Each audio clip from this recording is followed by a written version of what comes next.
Hey everybody, I'm Justice Dwight and I have something to say.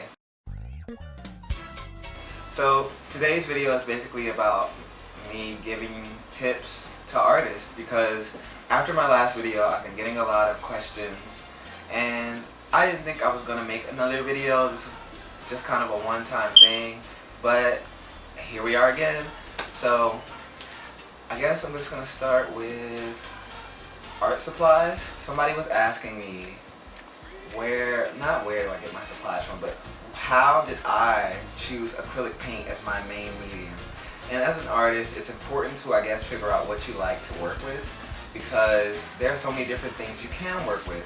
In school, if you're in high school or if you take art in college or whatever, they will have you be exposed to so many different materials, and that's great because when you make art on your own, you kind of get to decide what's best for you. So pretty much I'm not all the pencil shading and the graphite and this and that. That's just not me, so you're not going to see me doing that. But I do like the bold brightness of acrylic paint, so that's why I use acrylic paint, like you see here, which is also available in my online store. Link is definitely below. So beyond that, people were also asking how do I buy my supplies so that it's cost efficient. I'm going to tell you, art supplies are expensive. There's just no getting around it. Art supplies are going to be expensive. But if you're an artist, this is just the price that we pay. For me, I've been going to the same art stores near my house. I'm sure you guys know of this art store. It's called Michael's. It is probably 4 to 5 minutes from where I live. And I've been going there consistently for the past 3 years. So from going there often, I do have a lot of friends who work there, and they always keep me up on the hottest sales, and they just keep me laced with coupons, so I just kind of know what's going on in the store, and they know exactly what I'm looking for. So I'm not saying you go to a place and make friends just because they'll help you know when the sale is.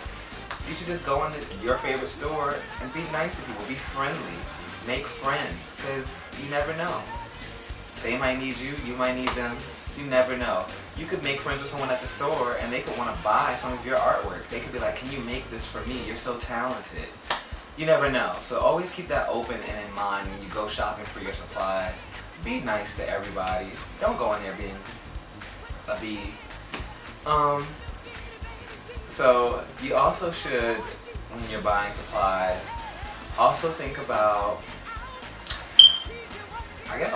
what it is that you're making, because you don't want to just buy a bunch of stuff and then get home and be like, what am I going to do with this? I've done that before. I've bought certain things like oil paint. I bought oil paint, didn't know what I was doing with it, didn't watch any videos, just thought, oh, it's just paint and I can use it. And it doesn't dry as fast as acrylic paint.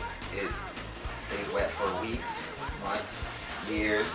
And it took me months to figure out that you actually need a medium to get it to dry a little faster. But this is just what I'm saying. You have to, it's all trial and error, honestly. You can know what you're going to do or not know what you're going to do, but at least you're entitled to some mistakes along the way. So the next thing someone wanted to know about was marketing, and to me, I'm just kind of like, marketing? What do I know about marketing? Not as much as you might think. I did take a marketing class in high school, but that was a long time ago. So pretty much what I know about marketing myself as an artist, well, I'm always posting my own work, and I do think it's important as an artist to watermark your work, but it can take away from the artwork sometimes. I'm very sometimey with watermarks, but you should watermark your artwork so people don't steal it and repost it. You just always want your credit. But as far as marketing goes, I'm always posting on Instagram. I'm always using hashtags that are relevant to what I made. On Twitter, I'm always posting on Twitter. I'm always sharing my links to my website. Tumblr, I'm always posting on Tumblr, and I'm always using hashtags, again, that are relevant to what I've made, or even hashtags that maybe aren't so relevant, but I want to draw in that crowd. I do post on Facebook, and I'm one of those annoying people on Facebook that will tag you in the photo so that you see it and all your friends see it. That's just kind of what I do.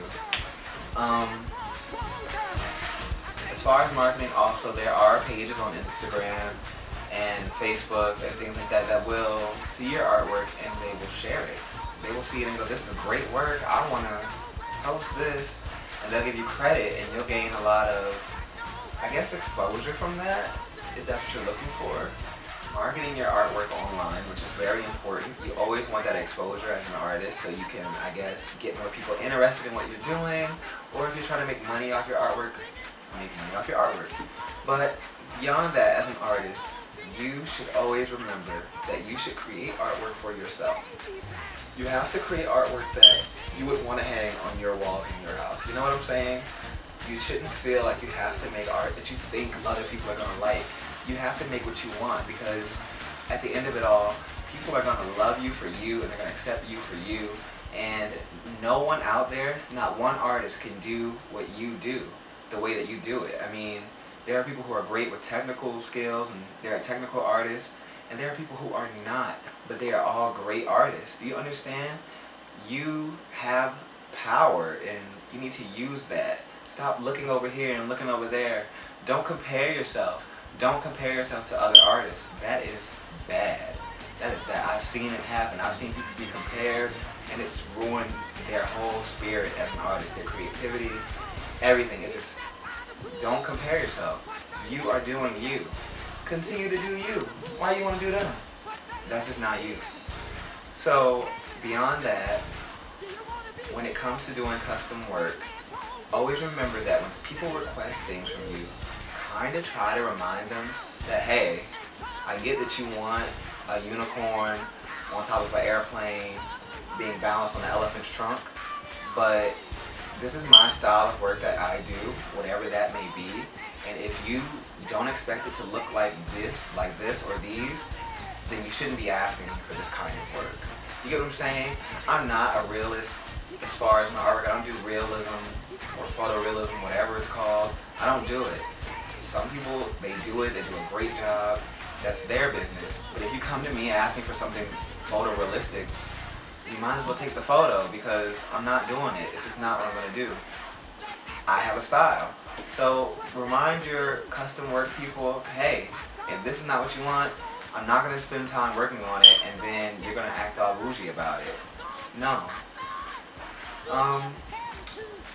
Also, people were asking, how do you kind of make time to do your artwork along with other everyday things? And I think it's simple. We make time for things that we want to do in life. So if you want to do your artwork, you're going to make time for it. If you want to market your artwork, you're going to make time for that. No matter if you work this job or go to school or do both or whatever it is that you do beyond your art, you're going to make time for what your passion is. So that's basically my answer for that. Thankfully, I am an artist full-time. I feel very blessed that I'm able to do art full-time. So I always have time to kind of work on things. And as for you other people who may be more, have more things going on beyond your art craft, always try to make time for it. If it's that important to you, make that time. Even if it's 1 day a week, 1 hour out of the day, try to make some time for your art, because it's important. As far as this video goes, I think there will be a part 2, because I'm having one of those moments where I know there's a lot of things that I was supposed to say and I kind of forgot. But if you guys found this helpful, then maybe you should check out part 2, because it'll be coming out sooner than you think.